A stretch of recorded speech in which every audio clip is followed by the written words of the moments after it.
Think the deserts are barren wastelands? Think again. It's time for 90 Miles from Needles, the Desert Protection Podcast.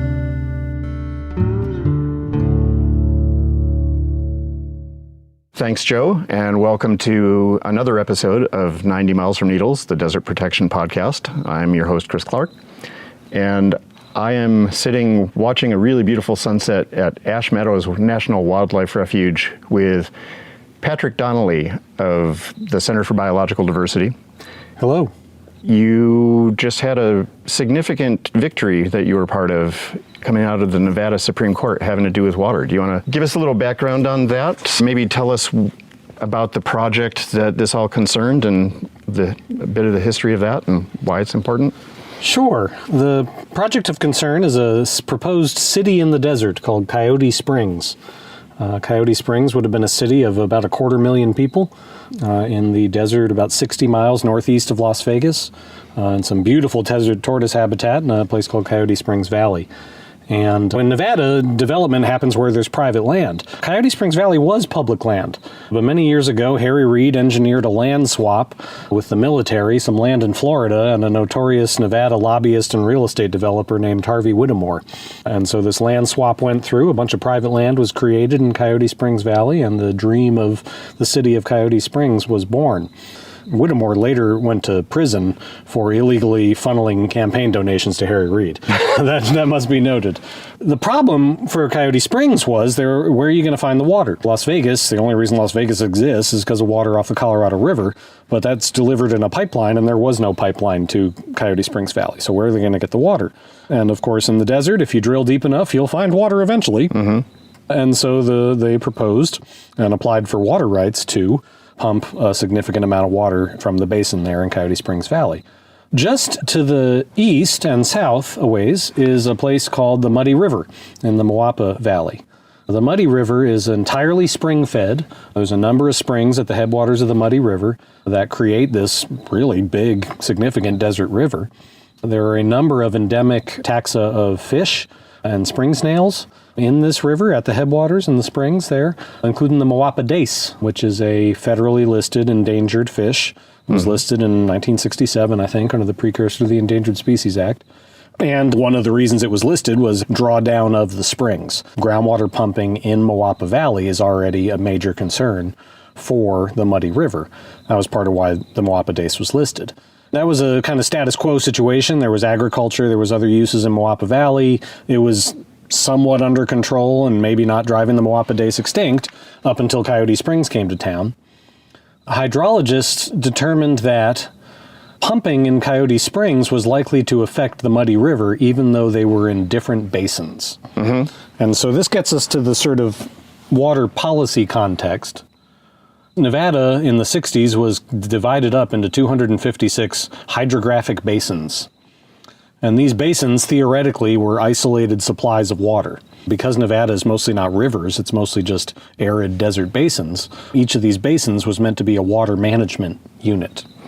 And they followed the topography. A surface watershed would be considered a hydrological basin? That's right. And so it was almost an East Coast idea of what a watershed is. Mm-hmm. And they just imported it to the desert. And yeah, so each of these basins was basically a topographic watershed. There's some exceptions to that, and that was the given management unit for water resources. Science, since the 1960s, has come a long way, especially large-scale geology. I mean, we didn't even know about plate tectonics in the 60s in the same way we do now, much less deep carbonate aquifer systems. And so much has been learned since then about the interconnectivity between these hydrographic basins, and that indeed many of them share the same aquifer. And to understand that, you got to imagine that in the desert, water flows beneath mountain ranges. These aquifers, especially the carbonate, the deep limestone aquifers, can span a mountain range between two basins, and that happens actually relatively frequently in the desert. Yeah, that's one of the things that in work to stop the Cadiz water project that the Cadiz company tries to trot out, that how can this water flow underneath the Clipper Mountains? We hear it a lot. Yep. Really, that was part of the challenge here, too, at Ash Meadows in the Amargosa, because water flows under mountains here, too, from Mount Charleston across that mountain range there. So, but yeah, science showed that all across the state of Nevada, there are basins which are interconnected and have interconnected groundwater aquifers, and thus, pumping in one basin can affect water in another basin. Because the other corollary there, we know that these basins are interconnected. We also know that anywhere there's surface water in Nevada, because it's the driest state in the union, that surface water probably started as groundwater. Right. Very little of our surface water fell as rain or snow. Now, some of it when there's a melt-off in the spring, but in general, most of the year, the surface water began life as groundwater and came out in springs, creeks, wetlands, marshes, etc. And so not only did we, through science, learn that these basins are interconnected groundwater aquifers, we also learned that pumping groundwater affects surface water.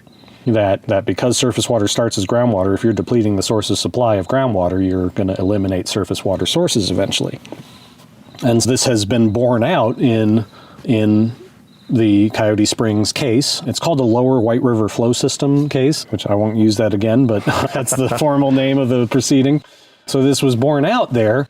The state engineer, the water czar in Nevada, the person making decisions, ordered a pump test after Coyote Springs. The city in the desert applied for these water rights, and people said, hey, you might dry up the muddy river. The state engineer ordered a pump test where the Coyote Springs was going to pump some amount of water similar to what they would use and see what the effects are. The pump test happened. They only pumped half as much water as they were going to use, and the springs all fell catastrophically. The spring discharge went right off a cliff and actually has never recovered after that pump test. The spring levels were permanently decreased. And this was only after 6 months of pumping. It was supposed to be a 2-year pump test, and they stopped it early because it was, whoa, we have the information we need. The water picture in and around the Moapa Valley is pretty bleak, and the state engineer is looking for solutions to avoid having to cut people off from their own water rights. Our Patrick Walker is on the road tonight, reporting from Coyote Springs, not too far from the Clarke and Lincoln County lines. A very blunt presentation from State Engineer Jason King to more than 100 people, many of whom have water rights in the valleys around US 93 and I-15 northeast of Las Vegas. We had an aquifer test of just a fraction of how much water rights can be developed out there, and what we saw were impacts to springs and potential stream flow. The state engineer doesn't believe there's enough water for the 42,000-acre development that was to have up to 150,000 homes. The scope of the project out here at Coyote Springs is pretty massive, but there are people who are not very excited about it, voicing their concerns to the state engineer. We can understand why others would like to take water from it, but please don't let them do it. Since Coyote started pumping, the spring's not flowing anymore, and it's gradually gone down. If they simply say that there's not enough water for them and they should go home, that'd be great. The science bore out there. Even though these are two different basins, the basins are connected, and the groundwater pumping will affect the surface water here. So the next step was for the state engineer to take regulatory steps to put that science into policy, and the policy being denying those water rights applications. And so the state engineer issued an order 1309, that jointly administered all the aquifer basins in the Lower White River flow system and set a sustainable pumping limit to save water for the Moapa Basin and the Muddy River, and then denied the water rights applications. And this was, of course, challenged in court.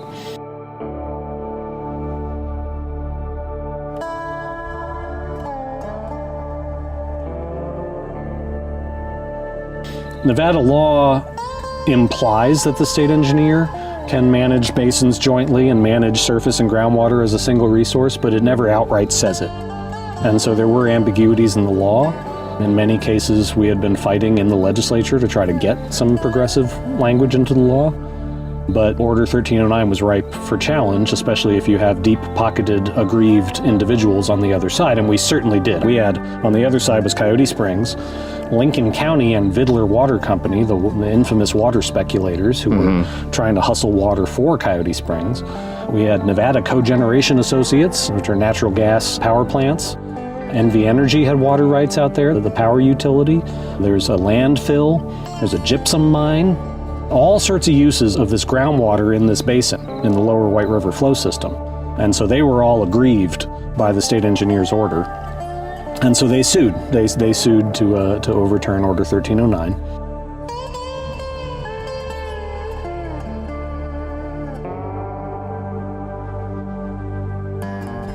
We entered to defend Order 1309 and defend the state engineer into court. The center did, as well as the Southern Nevada Water Authority, who was also our co-respondents.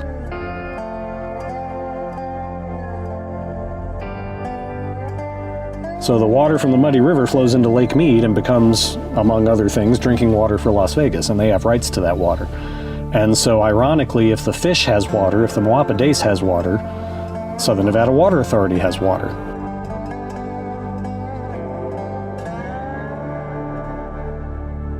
And so they have a vested interest in the Moapa Dace being sustained as a living organism, and we have common interests. But it's just for the context, the center and a whole lot of other environmental organizations were at Southern Nevada Water Agency's throat for quite some time about importing water from northern Nevada for use in Vegas. We were historic enemies, and it's funny because that campaign was all about strange bedfellows, but it was environmentalists and ranchers.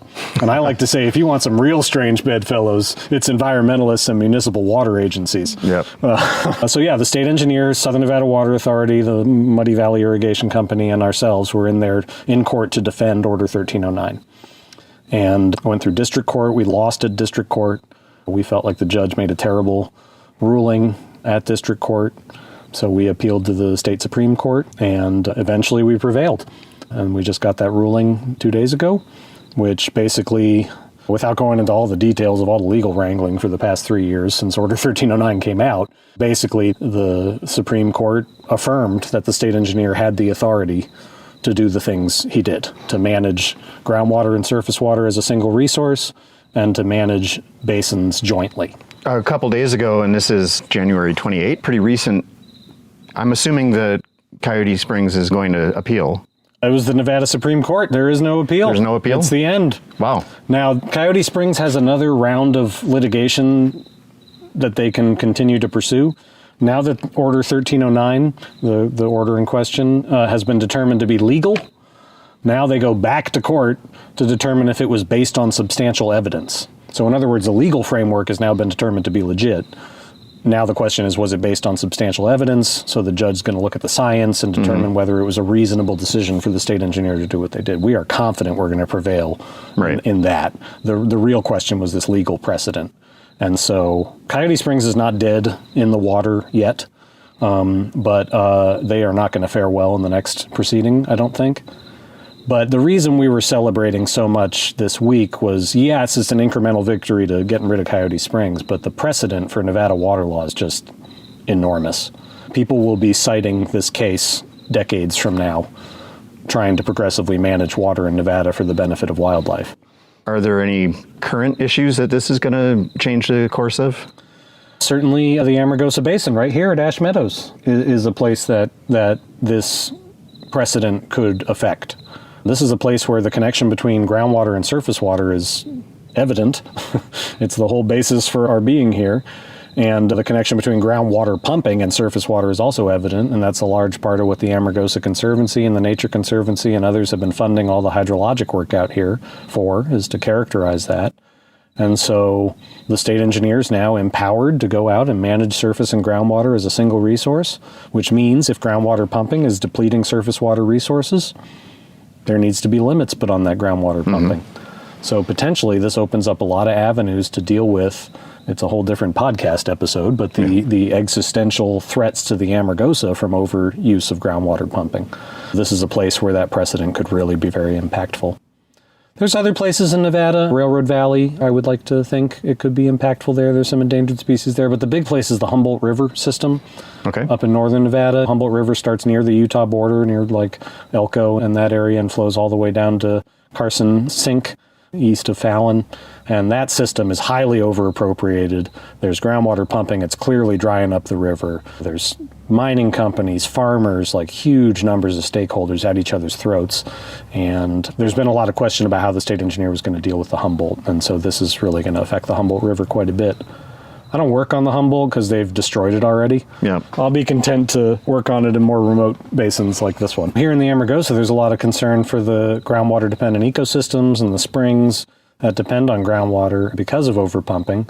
There's two places there's too much pumping. There's Amargosa Valley here where we are at Ash Meadows. There's a dairy and associated alfalfa farming, and they're pumping about 15,000 acre-feet of water a year there, right across the street. We could see it from here, from Ash Meadows. And then the other spot is the Pahrump Valley, east of here, where there is also about 15,000 acre-feet of pumping in addition to about 11,500 domestic wells. And each domestic well is entitled to 2 acre-feet. So if all those people are pumping 2 acre-feet, you're talking about a lot of water coming out of the ground in Pahrump. And our hydrologic characterization work has shown that there is declining water levels propagating outward from Pahrump, potentially going to affect the Amargosa in California. And then the modeling shows that declining water levels here in Amargosa Valley will eventually affect spring discharge at Ash Meadows. And so what we would see if all that came to pass is just a gradual decrease in spring discharge, a shrinking of wetland ecosystems, a dieback of wetland vegetation, population decreases in the endangered species and fish and plants that live out here. There's 24 species of note? There's a little over 24 species endemic to Ash Meadows. I'm working on a list of the endemics of the Amargosa, and we're over 70 endemic species up and down the river, almost all of which are aquatic, and many of them restricted to a single habitat. And so you're talking, if one spring desiccates, that could be a whole species, or multiple species. And it's even if the groundwater table lowers a little bit, it doesn't take much if you're in this shallow wetland with a little bubbling spring. We're not talking about much water to begin with anyway, so a 6-inch decline in the groundwater table could actually be very significant. This sounds like some tentative, extremely good news. How can listeners find out more about the implications of this decision from the Nevada Supreme Court? Yeah, we issued a press release the other day which links to the decision. If you really want to wonk out, you can read the decision. So if you just Google Center for Biological Diversity Coyote Springs, it'll come up. Folks can subscribe to my newsletter if I want to plug it real quick, called Sage and Sand. So sageandsand.substack.com, and I'm certainly going to be writing a big one about this in a few days. And the Great Basin Water Network's been a partner on this issue for many years, and they just wrote a newsletter about the significance of this too. Great. And we'll have links to all that in our show notes. Oh, great. Patrick Donnelly, thanks for joining us. Thanks so much for having me and getting water wonky for a little while. And that wraps up another episode of 90 Miles from Needles, the Desert Protection Podcast.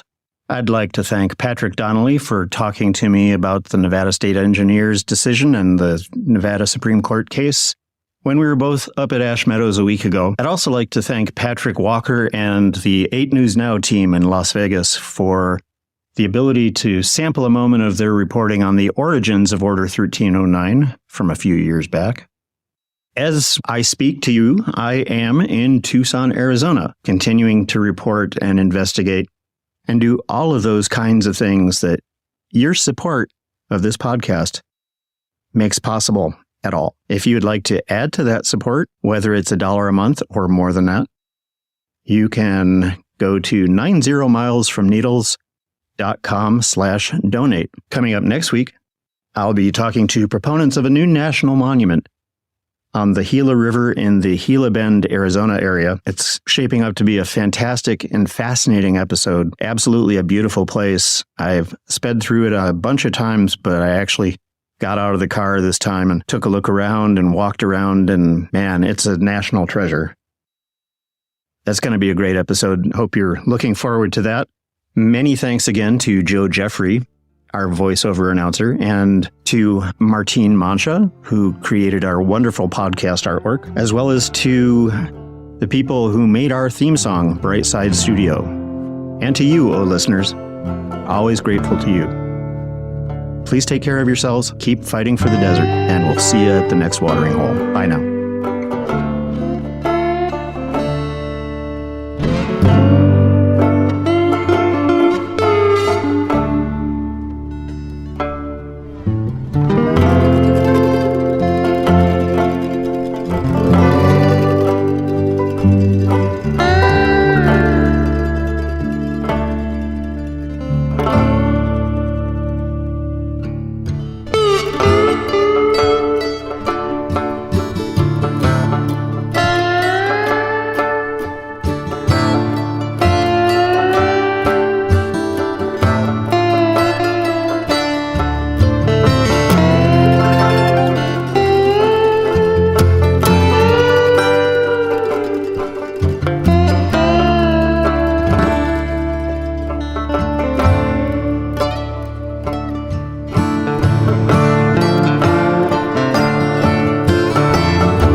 Miles from Needles is a production of the Desert Advocacy Media Network.